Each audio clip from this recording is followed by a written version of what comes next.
estás aquí. Viniste a aprender a crear con amor, que es el fluido emanado del uno, a través de su fuente generadora, para expandir la vida y mantiene los universos en perfección. Es el flujo latente que te permite existir eternamente y que mientras permanezcas en esta experiencia transitoria, te da la vida que te sostiene aquí en una mínima expresión de su potencia. Te mueves en medio de meros resultados creativos, a los que les das el poder de realidad inmutable, pese a que son transitorios, sin comprender que esos efectos pueden ser cambiados. Los resultados de las creaciones de cada acto humano permanecen en la malla electromagnética creadora que rodea el planeta y se acumulan en rangos de frecuencias que determinan las consecuencias planetarias. En el campo del electrón, que es la octava siguiente a la atómica en el rango del concierto cósmico, las polaridades no están separadas, por lo tanto existe lo perfecto. No hay rangos variables entre opuestos. Si te enciendes a tu real nivel de frecuencia, que tiene que ver directamente con el campo electrónico, luz, comienzas a co-crear en perfección fuente barra ser energía, conduciendo de manera correcta tus propias creaciones, dejando que se manifiesten solo aquellas que te benefician por la alta frecuencia de tus sentimientos. Para modificar resultados de baja frecuencia o crear en mayor perfección, es necesario elevar tu vibración a un mayor potencial, superior al que existe en este mundo, y para ello tienes que encender tu equipo a ese rango.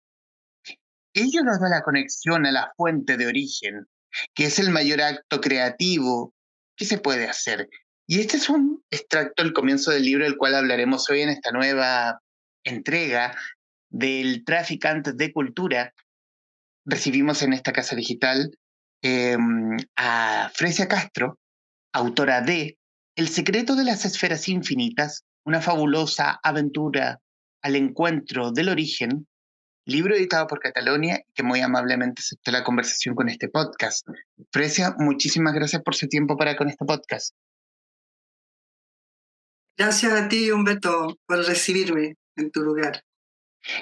Aquí hablar directamente de algo más simple que decir que es un muy buen libro, quizás más básico decir que es un muy buen libro, está muy bien escrito, está muy bien. Hay algo obviamente que va mucho más allá, algo que va con energías, algo que va incluso más allá de lo material, sobre todo en este mundo que nos preocupamos mucho de eso, que estamos permanentemente echándole leña a esta fábrica de salchichas que se nos ha convertido un poco la vida. Y aquí hablar de la idea. Y colar, no, en rigor, colar dos preguntas. Hablar de la idea del libro y qué son las esferas infinitas. De hecho, en mi experiencia, tanto, digamos, en mi recorrido de preparación intelectual, podríamos decir, a nivel de estudios, a nivel de investigación, ha sido la base que permitió que yo pudiera, a través de experiencias muy personales, siendo yo una persona como bastante, te diría, un poquito escéptica, eh, llegué a tener experiencias personales tan internas y tan intensas que me aboqué en mi recorrido, ¿no?, hacia la unión ciencia-espíritu. Eso fue como siempre mi norte como periodista, diríamos, ¿no?, investigación, etc. Pero estas experiencias se fueron acrecentando y yo empecé como a practicar a través de muchos eventos que ocurrieron en mi vida, muy trascendentales, muy mágicos. Entonces yo llego a un momento a pensar escribir estas experiencias basado en algo que me sucedió cuando yo vivía en el desierto de Atacama, que fue a través justamente de experiencia personal. eh, Tuve ciertos resultados, podríamos decir, resultados que podría la gente llamar milagro, pero que sin embargo obedecen siempre a leyes.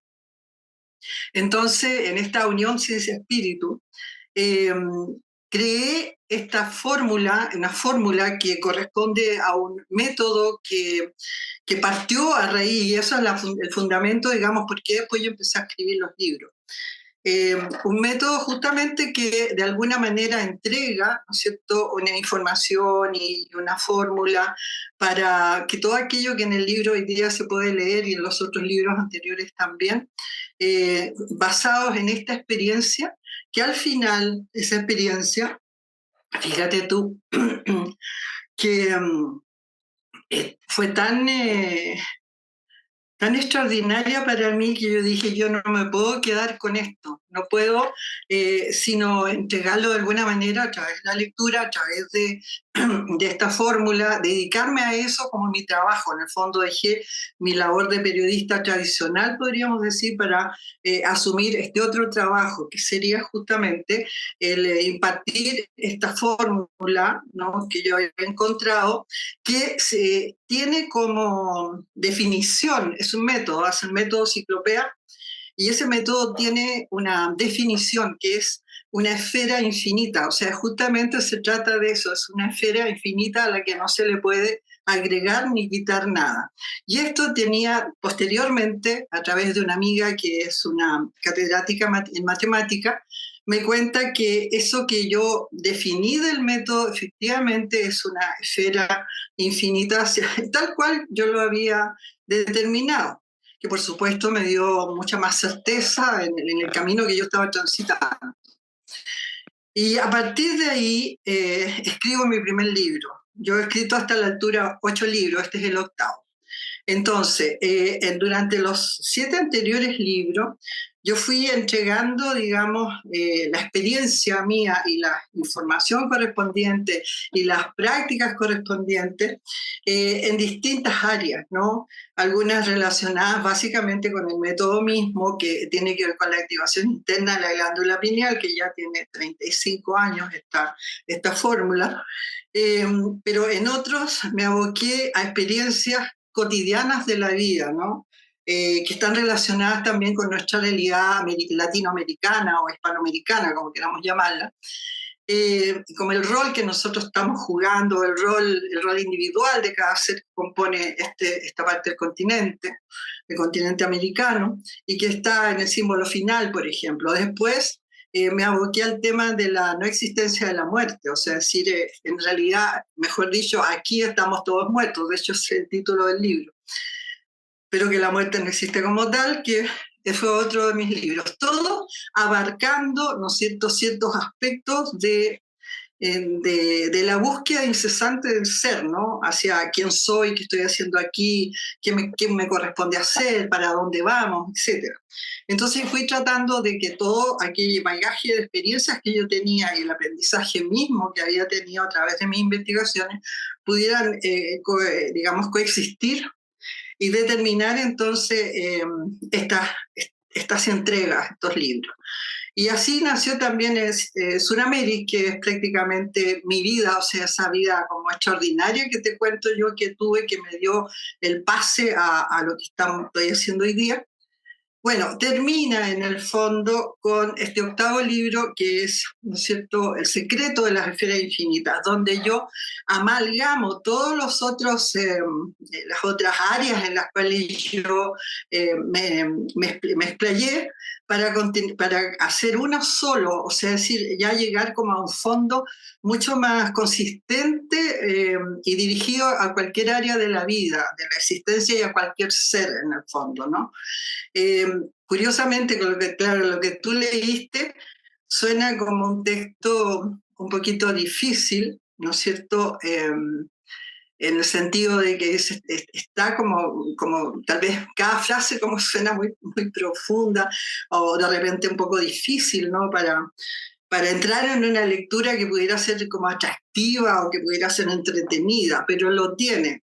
Lo tiene porque el lector, en el fondo, esto es una invitación al lector a que el lector entre a vivir la experiencia, ya no como un lector que bueno, valga la redundancia, que lee una historia en la cual él va no incorporando, sino que solamente siendo como el observador, Sin embargo, aquí, a pesar que parte como observador, termina siendo el protagonista. Entonces, no sé si se contesta la primera y la segunda pregunta inmediatamente, porque ya la segunda parece que está inserta en esto, no, me equivoco. No, está perfecto.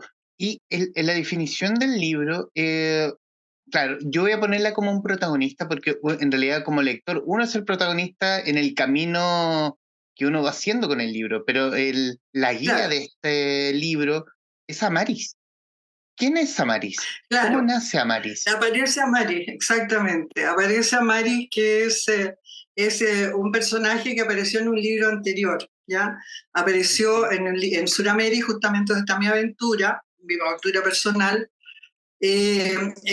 una parte que se llama El cofre de los secretos, que es como una información muy encriptada, podríamos decir, y ahí aparece Amari, que viene fuera del tiempo, fuera de todo, y que de alguna manera, por una misteriosa razón, aparece aquí como el guía, ¿ya? Esto cuando tú sabes, cuando uno escribe, aparecen estos misterios que uno de repente no sabe porque aparece el personaje de nuevo u otro, ¿no?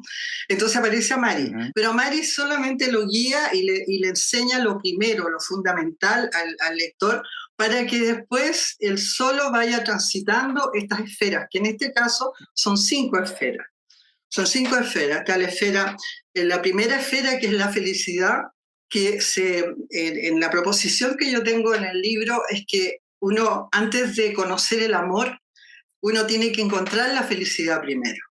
Porque ahí se dice por qué, ¿no? Ahí se dice por qué es necesario primero ser feliz. Al ser feliz, tú elevas tu frecuencia y en ese momento conoces lo que es el amor, porque el amor es en la más alta frecuencia del universo, en el fondo, ¿no? Que cohesiona todo, en fin, bueno. Entonces, es muy como un tránsito por las esferas en forma ordenada, hay que ir esfera por esfera. Después tú llegas a la esfera de la opulencia, que es algo que todo ser humano ansía, ¿no es cierto? La opulencia, que uno siempre busca la perfección, ¿no? Busca la perfección en todo sabiendo que aquí no existe. Pero sin embargo la busca, ¿no? Entonces, entre otras cosas, busca la opulencia. La opulencia la confundimos en general con la abundancia de dinero, con el tener cosas, el tener las satisfacciones mínimas y máximas, ojalá, del buen vivir, del vivir tranquilo, en fin. Pero aquí te muestra esta esfera de la opulencia que una vez que tú logras de la felicidad hacia el amor, a conocer ese amor tiene poder. Y ese poder del amor que lo extraes desde fuera de este campo, donde entra ahí un poco el tema de la ciencia, ¿no? Sobre todo de lo último que está investigando la ciencia, sobre todo en el campo de la física teórica, digamos, ¿no? De la mecánica cuántica también. Entonces, determina, ¿no es cierto?, que el ser entiende lo que es la opulencia y se sabe y se da cuenta que puede serlo, que está en sus manos, pero que él es un creador. En el fondo somos creadores de universo, pero bueno, hay que ampliar después esa información de por qué somos creadores de universo.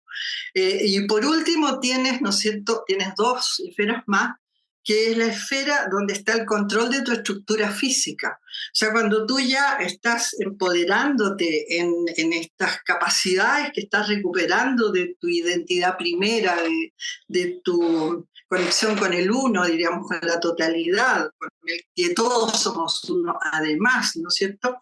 Entonces tú empiezas a tener un control que le podríamos hablar del control molecular, donde tú empiezas a controlar tu estructura física. Y por último, por último está la última esfera, que es donde está el término de la muerte. O sea, la muerte es como la mayor mentira que nos han contado. ¿Ya? Entonces, ya yo lo expliqué, hablé mucho de eso en el libro Estamos todos muertos, las buenas noticias.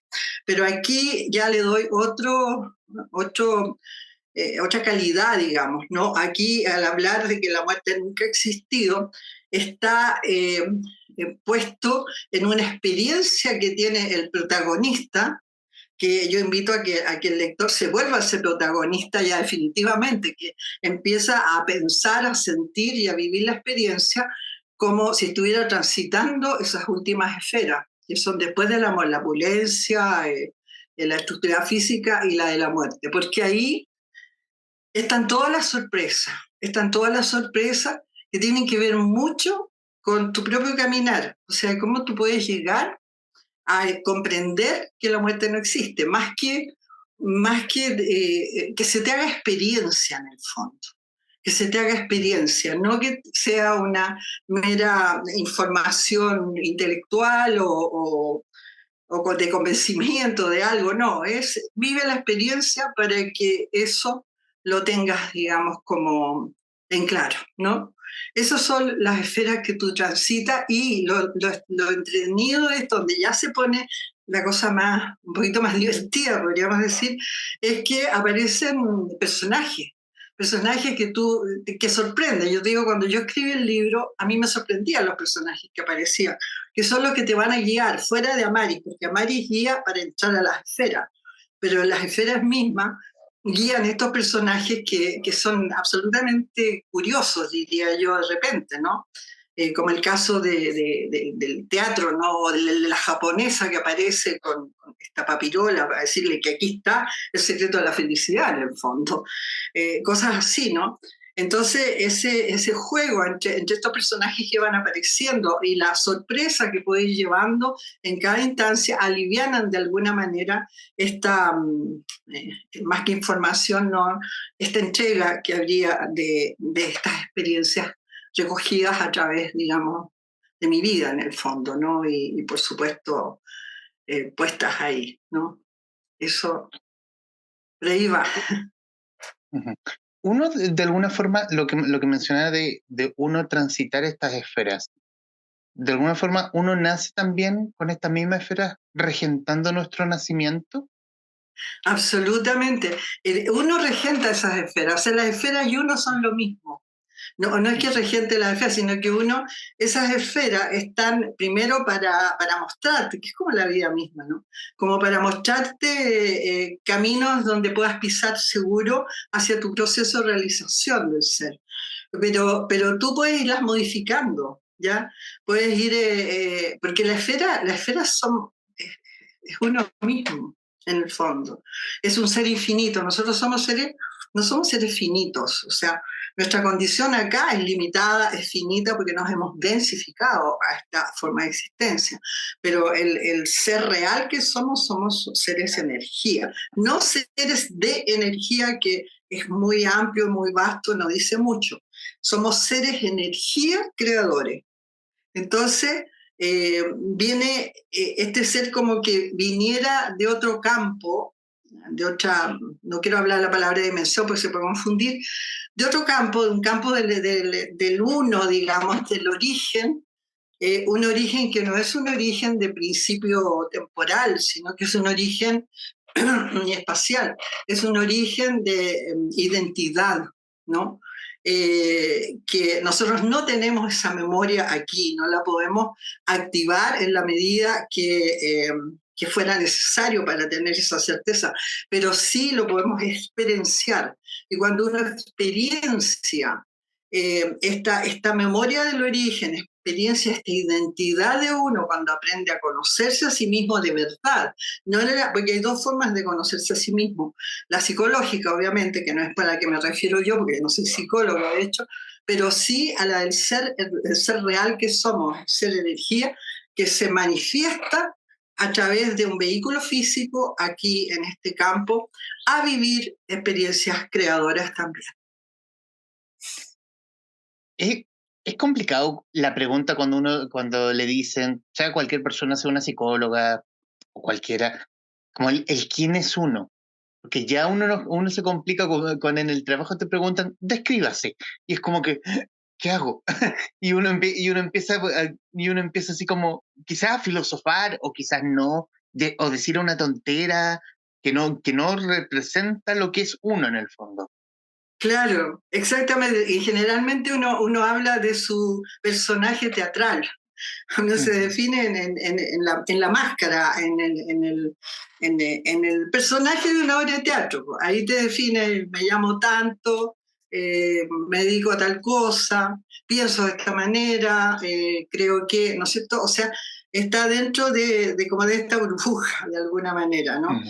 Ese es como la definiciones que uno puede dar cuando te lo pregunta un psicólogo. Pero cuando te lo vas preguntando a ti mismo y tienes la posibilidad de acceder a experiencias internas en el fondo, que te van dando las respuestas, la cosa cambia, porque ya te desidentificas de esta limitación en la cual tú estás para entrar en la potencia que tú eres. Entonces, cuando, por ejemplo, aquí justamente tú citabas a Mari, cuando a Mari le enseña, ¿no es cierto?, que en ese momento es el observador, ¿no? Le enseña, le dice, ¿quién eres tú? O sea, eres un ser energía creador, de origen perfecto, atemporal, eterno, infinito en el fondo, ¿no? Emanado de un arquetipo uno, creador perfecto, ¿no? Por no mencionar un origen como más tirado hacia lo que se podría interpretar como un evento religioso, que te hablan de Dios, ¿no es cierto? Entonces, hasta que el ser llega, Samaris toma esas características para empezar a decirle, mira, pregúntate, ¿quién eres? Porque tú no eres esto. Tú eres más que esto, tú manejas tu vehículo. Es como el conductor de un carro, ¿no? Un auto. O sea, tú manejas el vehículo. Es decir, en cualquier momento te bajas, qué sé yo, arreglas el vehículo o lo mantienes muy mal o lo mantienes muy bien. Bueno, pero tú eres eterno, por lo tanto aquí estás viviendo una experiencia transitoria. Y eso entonces se compara con una obra de teatro. O sea, aquí estamos en una obra de teatro donde nosotros tenemos el guión, tenemos el escenario, ¿no es cierto?, los distintos escenarios por los que transcurren nuestras experiencias, y por supuesto tenemos el rol. Y los roles son todo lo que nosotros aparecemos a los demás, cómo nos movemos en la vida diaria. Todo eso son los roles, pero eso no somos nosotros. Nosotros somos mucho más que eso. O sea, es por ahí por donde va el tema, ¿no? Entonces, cuando se habla de esta identidad, quiénes somos, ¿qué estamos haciendo aquí? Venimos a crear. ¿Pero qué, para crear qué? A crear desde lo más mínimo a lo máximo. Hay grandes creadores, pequeños creadores, pero todos crean, y los pequeños creadores a veces crean mucho mejor que los grandes, ¿no? En las pequeñas cosas de la vida, cuando tú tomas una decisión, estás creando algo, o sea, estás manifestando algo que da un resultado. Todo aquello que da un resultado, o sea, crear desde querer tomarte una taza de café, que siempre lo decimos en los seminarios, desde tomar una taza de café es un acto de creación. Tú puedes elegir, dices tú, ya, me voy a preparar un café, voy a tomar un café. Entonces, en ese acto de creación, hay el acto creativo que consta de cuatro instancias, diríamos: sentimiento, calificación, visualización y acción. Entonces, cada cosa que tú haces, primero viene el pensamiento, que viene determinado por la calidad del sentimiento. Son simultáneos, obviamente, pero el sentimiento y el pensamiento vienen juntos y detona el pensamiento la calidad del sentimiento para hacer algo. Y eso determina el resultado en la acción. ¿Ya? Porque es sentimiento, calificación, cómo calificas ese acto creativo en el momento que tú decidas tomar una decisión. Si la tomas enojado, si la tomas con rabia, si la tomas para ofender a alguien, obviamente hay una descalificación de tu propio potencial energético. Si lo haces con amor, si lo haces con solidaridad, si lo haces con todo eso, vas a hacerlo desde un estado de elevación de tu frecuencia. Por lo tanto, los resultados que vas a tener acá van a ser equitativos, porque hay una relación de frecuencias con todo lo que aquí vibra, porque aquí lo que vemos como espacio, como no hay vacío, o sea, en todo hay vida. Entonces, que no la vemos es otra cosa. Es como una malla electromagnética que guarda la vibración o la expresión de toda creación que nosotros hagamos, de toda acción, de todo pensamiento, pero siempre manejado por la calidad del sentimiento, va a ser el resultado que tú tengas. Altas, medias, bajas frecuencias o lo que sea, que va a hacer que tu día sea muy bueno, que tu día sea más o menos, que tu día sea muy malo. Pero eso no es lo más importante. Lo importante es qué estás haciendo tú cuando empiezas a darte cuenta de quién eres. Si te empiezas a dar cuenta que tú eres ya un ser creador, bueno, empieza a ver qué vas a crear acá. ¿Para qué? Entonces, lo que te dice tu memoria del origen, te dice, viniste a crear, aprender a crear con amor. Ah, pero con amor, no el amor humano, que tiene como características el miedo entre medio, ¿no? Que dice que uno ama cuando dicen esta persona ama mucho porque es celoso, por ejemplo. No, no estamos hablando de ese amor que crea dependencias, que crea apegos, que crea no, crea divisiones incluso, ¿no? Hay guerras por amor.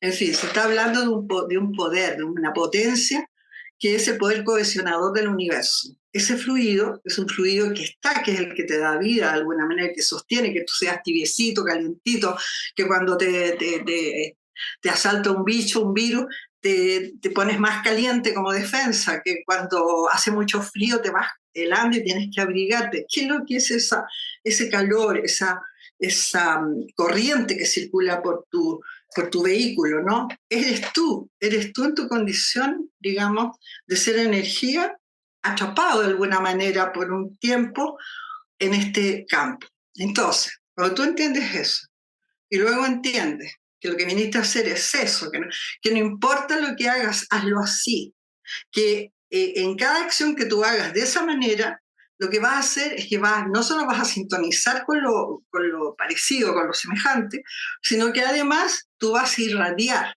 Porque cuando tú estás en una más alta frecuencia que los que están en esta, la capacidad que tienes de radiación es alta, no tuya, sino de este encendido que se produce. Porque nosotros aquí es poco lo que podemos hacer, pero cuando activamos un programa, el programa del origen, se enciende este equipo.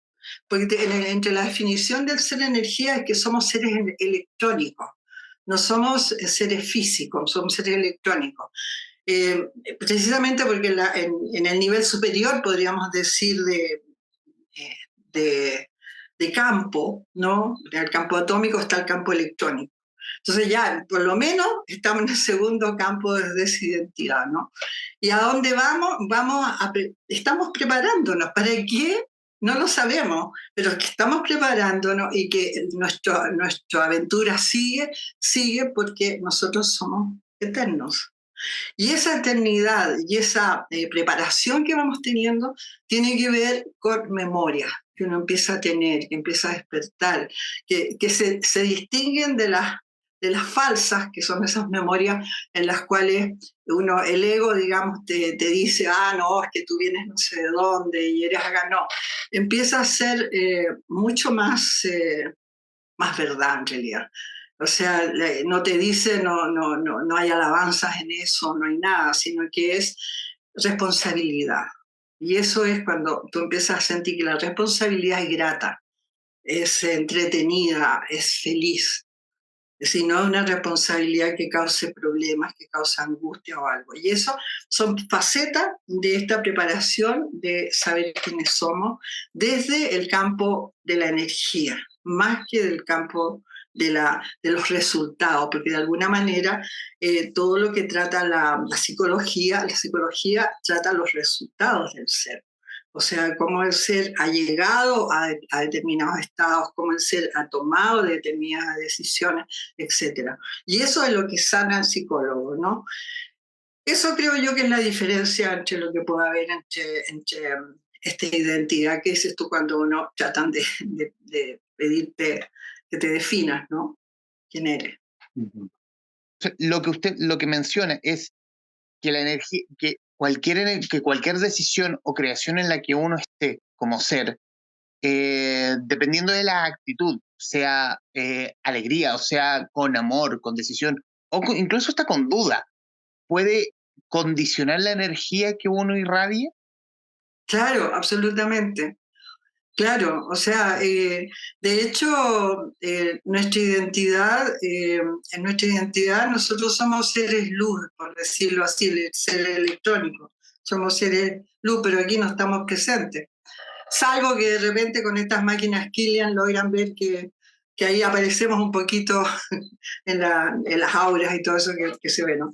Pero obviamente depende de la calidad del sentimiento con que tú tomes decisiones, van a ser los resultados siempre. Por lo tanto, eso hace que, por ejemplo, como humanidad creo que hemos tomado pésimos resultados estos últimos, no sé, tiempos, años, no sé qué, o eones de tiempo, que de alguna manera hoy día tenemos un sistema planetario que deja mucho que desear, digamos, desde el punto de vista del amor, solamente. Entonces, quiere decir que nuestras creaciones han sido bastante ignorantes de nuestra identidad. Nos vamos con el personaje de la obra de teatro para la casa, en el fondo. O sea, nosotros jugamos los roles como si eso fuera nuestra identidad. Y en esos roles está, ¿no es cierto?, todo lo que aquí existe, que hemos ido creando y formando a través de sociedades, a través del tiempo, a través de civilizaciones incluso, ¿no? Y que va creando estos estereotipos, va creando esta fórmula de vida, de existencia, y a la cual nos acostumbramos y seguimos alimentándola a través de nuestras propias creaciones, porque nos involucramos en los cánones que esta sociedad nos va indicando, ¿no? Entonces, todo eso, obviamente, aquí es un campo atómico de polaridades separadas, por lo tanto, es aquí el único campo donde existe la separación. Entonces aquí tenemos los polos positivos y negativos tan separados, porque la vibración es más baja en este campo, en esta caja atómica, como diríamos. Entonces siempre nos movemos nosotros entre el acierto y el error, siempre. A veces acertamos, a veces más o menos y a veces no acertamos. Nos movemos, como podríamos decir en términos generales, que no es lo mejor, pero entre el bien y el mal. ¿Ya? Pero también nos movemos entre la salud y la enfermedad, entre el éxito y el fracaso. O sea, siempre tenemos esa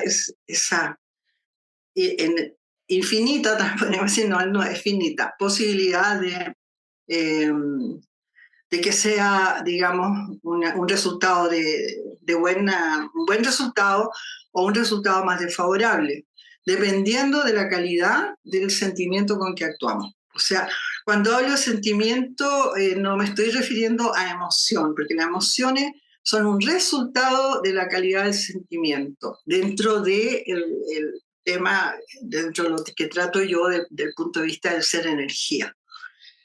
El sentimiento es como una reserva de poder que nosotros tenemos en el área del estómago, que la sabiduría oriental lo ubican como en el centro ara. En este caso no, lo ubicamos como reserva de poder y que es como, imagínate un lago que está ahí. Ese lago, cuando tu reserva de poder, que es como el estanque de benzina de una gasolinera, ¿no? Que está tranquilito, está quieto, pero es una reserva de poder tremenda. Entonces, si tú le pones un fósforo, bueno, primero te sirve para aviones, para autos, para movilizarte, para cruzar continentes y todo, pero si le pones un fósforo, o sea, o sea, imagínate, bueno, esto es lo mismo, o sea, esta reserva de poder que nosotros tenemos, y lo que hace es que está permanentemente en acción y está siempre bamboleándose de alguna manera entre un extremo y el otro. Generalmente uno no es extremista, ¿no? Siempre va escogiendo por ahí mitades. ¿Qué pasa? Te voy a poner un ejemplo. Si uno realmente tiene el sentimiento de alegría explota o explosiona como una emoción de risa, hasta de llanto por felicidad, o de salto, de abrazo. Entonces, en este contexto, es el oleaje de ese estanque serían las emociones. Y si tú, por ejemplo, tienes un sentimiento de rabia, va a tener un oleaje que es igual, le das la posibilidad de explosionar, va a explosionar hacia la agresividad, hacia la violencia, hacia golpear, hacia gritar, hacia insultar, no sé, o sea, lo que sea la calidad con la cual estás actuante en tus decisiones, en tus creaciones, en el fondo, ¿no? Entonces, claro, esto se mueve siempre en esta como diríamos, en esta especie de baile, de danza que existe, pero lo que sí sucede es que todo lo que tú haces es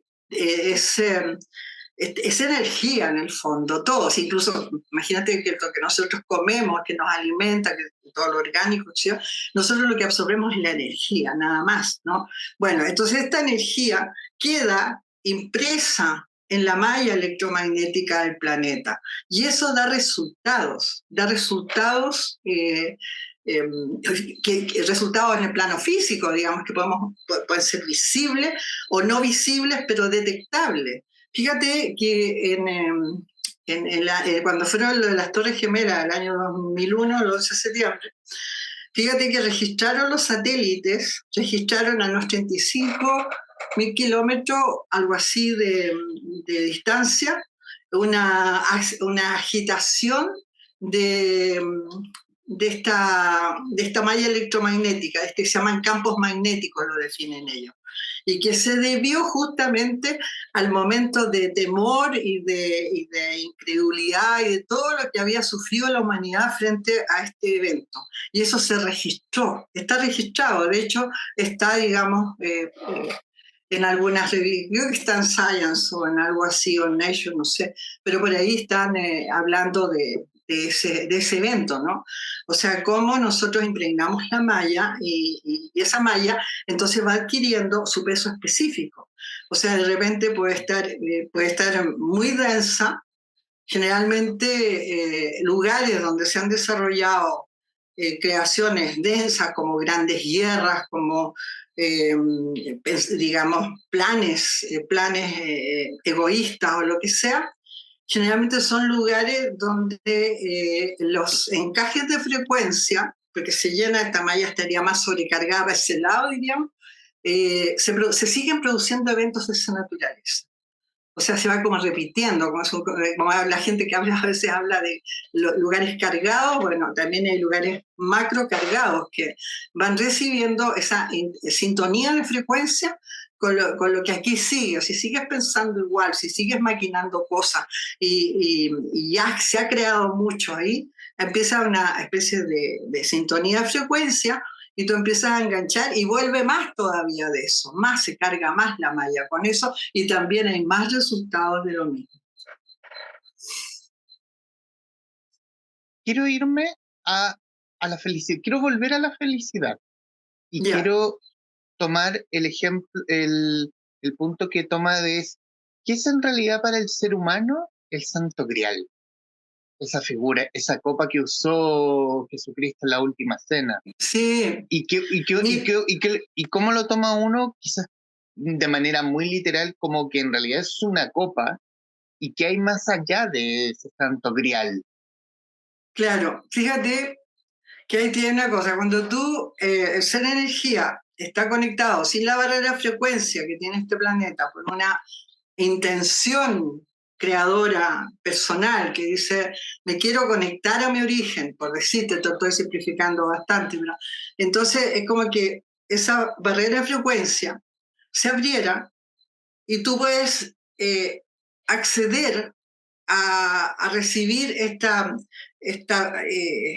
conexión que todos tenemos, porque todos tenemos este hálito de vida, ¿no? Que cuando dejamos el vehículo físico, el hálito de vida, digamos, sigue con nosotros seguimos eternamente, pero se corta de su vehículo, de su traje, pero sigue.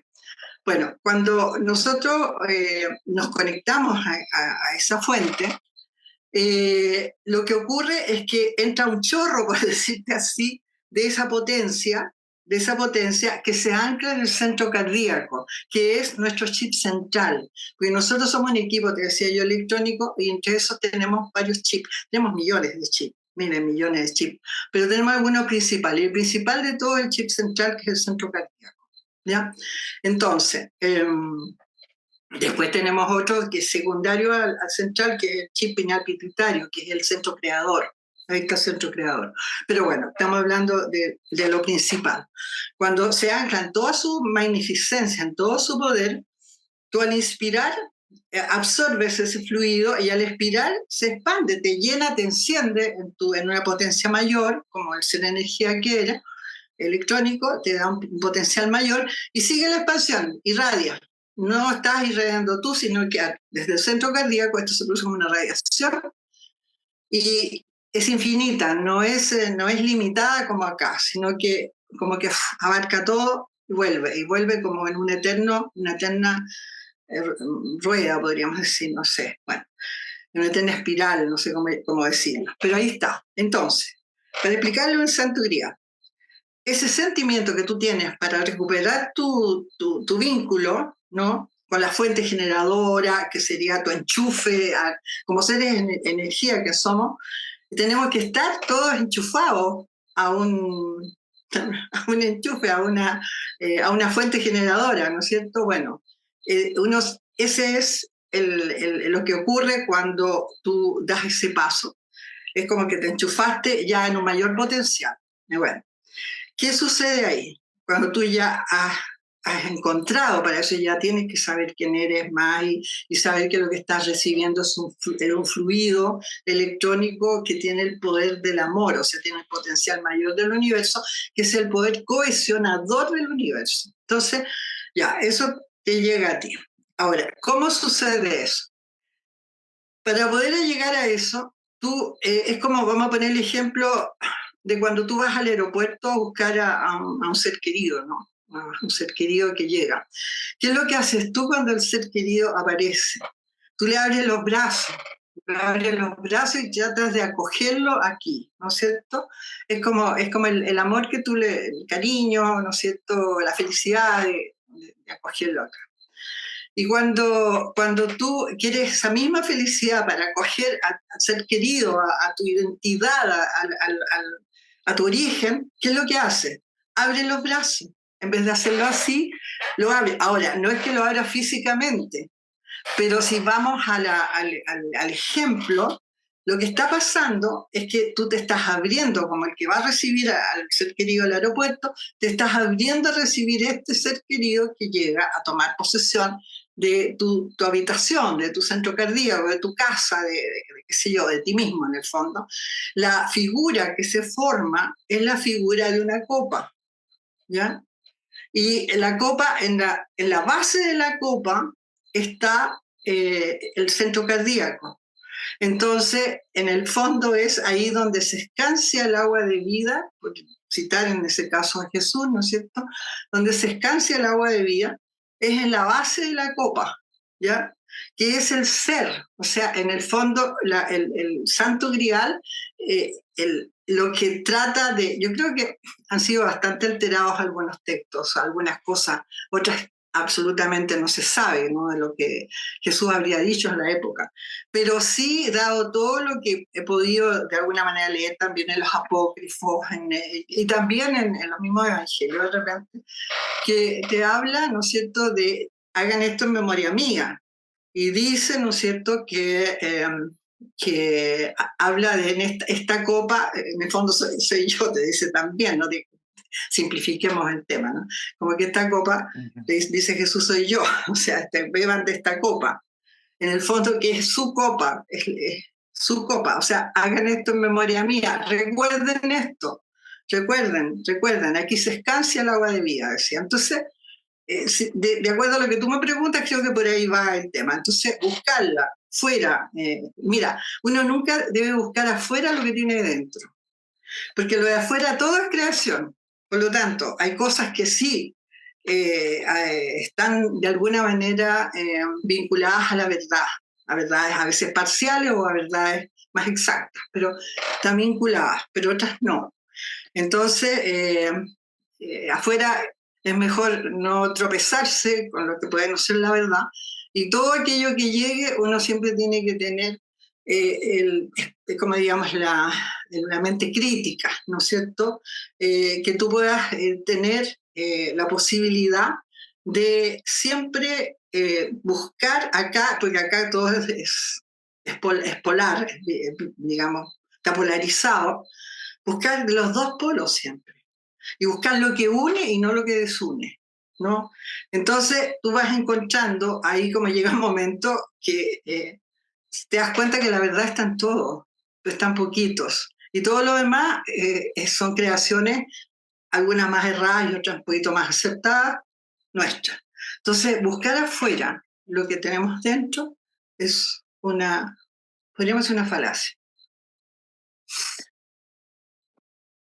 Tomando algo de lo que dijo al principio, esta es el trabajo que ha hecho usted de la unión ciencia-espíritu. ¿Cómo ha sido ese trabajo? Le pregunto por qué. Le pregunto por el hecho de que el escéptico que puede que esté mirando este programa va a decir que estamos, que, que estamos tirando balazos al aire respecto de cómo va a unir la ciencia y el espíritu. También otros escépticos que ya dejaron de creer en la ciencia. ¿Cómo se dice? En la viña del Señor está repleto de eso. Claro. ¿Cómo ha sido ese trabajo? Yo misma, pues, diciendo, no muy escéptica, pero sí escéptica. Yo creo que gracias a mi escepticismo llegué a descubrir esto, porque uno busca. O sea, decir, bueno, o sea, que esto yo no es como me lo pintan, no, esto no es así, no hay nada aquí que me refleje que esto es real, que esto es así, que es así. Así que no me queda otra que buscar por mí mismo. Y llegas a la conclusión, es decir, de algo que todo se vuelve experiencia. Y pues a veces me han hecho la pregunta, oye, ¿cómo se explica a Dios? Entonces le digo yo, Dios no se explica, Dios es experiencia, punto. O sea, yo no puedo entregar la experiencia que yo tengo como nadie la puede entregar. O sea, decir, eh, ¿cuál fue la experiencia que le llevó, salvando las distancias y todo el tema, por ejemplo, que le llevó a Einstein a descubrir la relatividad? Resulta que además le llevó en un sueño, por ejemplo, ¿no? Todos saben que él cuenta por ahí que fue un sueño. Bueno, por supuesto que después viene todo un desarrollo, pero viene un sueño. Entonces, decir, yo creo que él lo contó mucho después, porque cuando ya ha sido muy conocida sus teorías y todo, ¿no? Porque en todo lo que tú veas, en el fondo hay experiencia. El ser es muy raro que las cosas sean como desordenadas en las vidas del ser que busca o el ser que está recorriendo caminos, ¿no? Y cuando tú me hablas de ciencia espíritu, ¿por qué yo hablo de ciencia espíritu? Te hablo básicamente porque yo fui un ratón de biblioteca, a mí no se me escapaba nada, mira, gracias, tuve la maravilla de que mi familia, mi padre y mi madre, ambos tenían sendas bibliotecas y que yo leía desde los 4 años, leía pero todo lo que paraba en mis manos, de todo, de todo. Entonces tuve una preparación, un bagaje, por decirte así, que por supuesto me desconcertó al principio cuando yo decía, pero de todo esto que hago, bueno, pues empezó a ordenar un poco. Pero básicamente en mi trayectoria, que fue relativamente corta como periodista, me dediqué básicamente a la investigación científica. Entonces tenía varios contactos con científicos que trabajaban digamos, en áreas que yo podía comprender o conversar de alguna manera. Y ahí fui dándome cuenta de algunas cosas. Ya hubo algunas conversaciones que tuvimos con ciertos científicos que se referían también a qué capacidad podía tener uno, en este caso me decían a mí, por ciertas características mías. ¿Ya? No voy a entrar en eso porque era otro tema. Pero eso me fue abriendo a preguntas, a inquietudes, a búsquedas. Pero después de eso, después de todo eso, a mí me ocurrió algo extraordinario. O sea, en momentos de mi vida, cuando yo todavía trabajaba como periodista, me ocurre un evento que lo tengo relatado en Sudamérica, por eso es muy largo, no quiero entrar en eso, pero que me llevó a vivir una experiencia, me llevó a través de esa experiencia extraordinaria, viajé a Francia, estuve varios años viviendo en Francia, donde pasó algo tan extraordinario que algo que en sueño, eso es lo único que te voy a decir, en sueño fui guiada para allá, que yo no iba a ir de ninguna manera si no había pruebas constantes, sonantes aquí en este campo. Porque sí, yo era escéptica, o sea, no iba a seguir un sueño por volada, no. Pero fueron tantas las pruebas que habían físicas de todo eso, que parto a ese país y en un momento determinado yo sabía que me iban a entregar algo, pero yo no sabía cuándo ni dónde, que era justamente la base para lo cual parte todo mi nuevo caminar. Hasta que un día golpean la puerta del departamento y te lo voy a simplificar porque es un poco más aristas, con más aventura, te podría decir. Llega un momento que golpean la puerta y la persona que viene, que es un francés que yo no conocía, que también tenemos que ver quién era ese francés, me dice, obviamente que, bueno, entra, conversamos un rato, y me dice, yo te vengo a dejar lo que viniste a buscar, te vengo a entregar lo que viniste a buscar. Y ese momentum de mi vida fue el vuelco. O sea, todo lo que ocurría en lo invisible a mí me había ocurrido en lo visible y había terminado en lo visible. Entonces, cuando tú te das cuenta de que es más real lo invisible que lo visible, y eso te digo cuando uno dice quién tiene más fe, la gente dice los niños, no sé, los meditantes, los sacerdotes, no sé, las monjas, no tengo idea.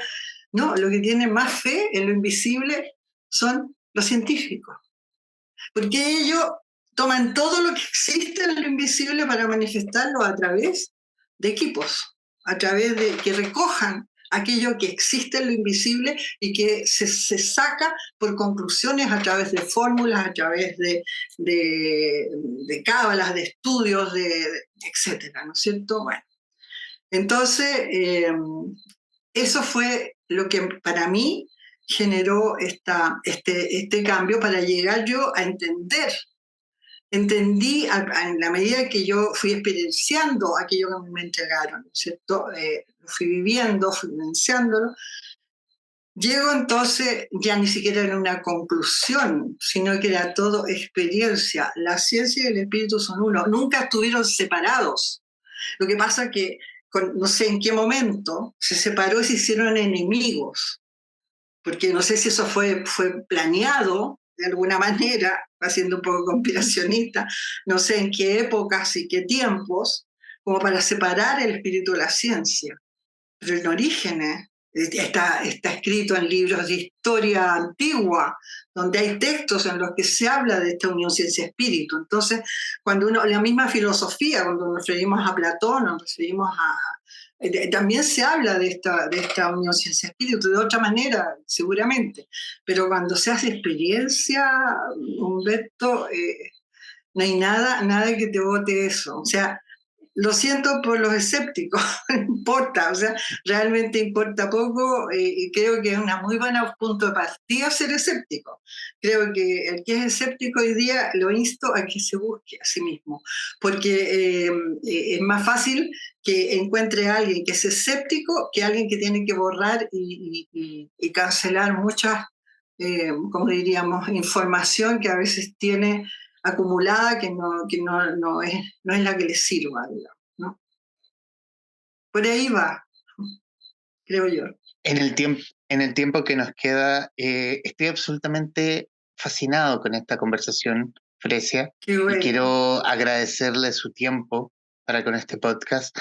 Eh, Recomendarles, para quienes verán o escucharán, y nos escucharán, el nuevo libro de Fresia Castro, El secreto de las esferas infinitas, un libro que se lee pausado precisamente para digerir información y para poder conocerse uno mismo dentro de lo que uno lee. Y más de lo que uno lee, lo que uno vive con el libro.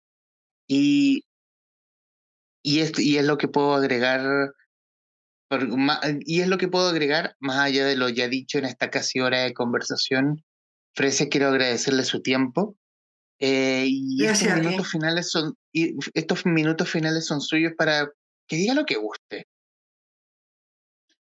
Mira, solo decir de que este libro Es la síntesis de justamente todo lo que hemos hablado, este recorrido, que están en los otros libros, está esta síntesis acá, y que tiene digamos, los seres que lo lean, los lectores, van a tener que hacer el recorrido por las 5 esferas.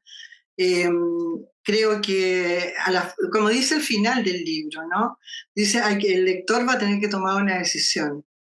Entonces, la decisión que tome, de alguna manera, le va a cambiar la vida. O sea, yo creo que por ahí va. O sea, decir, jugársela para ser el protagonista real. Primero, el observador, porque vas a irte introduciendo con los personajes que te van a ir apareciendo hasta llegar al momento en que de repente se descubre que es el protagonista. Y cuando ya es el protagonista, se tiene que involucrar hasta llegar al momento en que va a tener que tomar una decisión. Y eso yo sé que le va a ayudar, y sé que el libro, que todo lo que asunta el libro, eh, tiene, tiene la intención y tiene el amor con que fue escrito, y la inspiración, desde dónde vino esa inspiración también, porque yo creo que uno no actúa solo nunca, sino que uno siempre está en ese uno grande, y está, digamos, forma parte de un todo, forma parte de todo, y creo que entre todos hemos escrito ese libro. O sea, yo creo que no nunca, todo lo que yo he recogido es parte de todo lo que existe en esta creación acá en este campo también, y en los superiores, por supuesto. Por lo tanto, creo que nada existe como creación propia, sino que generalmente eh, eh, está, como diríamos, está impregnada de la experiencia de la humanidad y de la experiencia del universo. Así como decimos que tenemos esta, ¿no es cierto? Estamos todos unidos, digamos, en nuestra... eh, bueno, yo creo que con eso basta, sí, porque si no me iba a alargar mucho y iba a empezar a explicar otras cosas, pero ya estamos en el tiempo, así que creo que eso es el mensaje. Vinimos a la montaña por un poco de sabiduría y bajamos de ella más que satisfechos. Fresia Castro, autora de El secreto de las esferas infinitas, libro editado por Catalonia en conversación con la guarida de los traficantes de cultura. Mi estimada Fresia, muchísimas gracias. Gracias, Humberto, por este tiempo que me dedicaste. Yo feliz de haber participado y conversado contigo.